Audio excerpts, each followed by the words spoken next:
Le boycott de ces élections présidentielles de 2022 est une idée tout à fait raisonnable.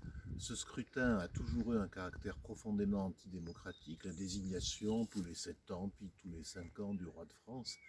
Mais là, c'est plus absurde que jamais. Après l'épouvantable quinquennat Macron que nous venons de connaître, l'écart entre ce que ressentent les gens et l'expression électorale au niveau des présidentielles n'a jamais été tel. C'est pas un écart, c'est un fossé. Alors, le fait est qu'une majorité de jeunes et un très grand nombre de gens des classes populaires, de précaires, d'anciens gilets jaunes ne vont pas voter. Est-ce que c'est de l'indifférence? Est-ce que c'est de l'irresponsabilité? Est-ce que c'est un problème sociologique sur lequel il faudrait se pencher avec condescendance? Ben, je ne crois pas. Je crois qu'ils ne sont pas si bêtes que ça. Ils vivent dans le monde réel. Et dans le monde réel, il y a la fin du mois, il y a le prix des carburants, le prix du pain, il y a la pression exercée par la guerre de destruction de Poutine contre l'Ukraine. Et les gens ont intégré tout ça et ils ont intégré l'écart profond entre eux et ces institutions qui sont celles de la Ve République.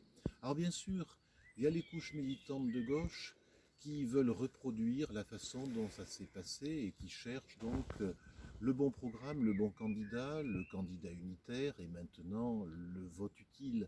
Je crois qu'ils vivent dans le passé et que ce vers quoi nous nous dirigeons réellement correspond mieux à ce que ces couches populaires s'apprêtent à faire. Le problème, c'est d'y donner une expression politique, une expression consciente.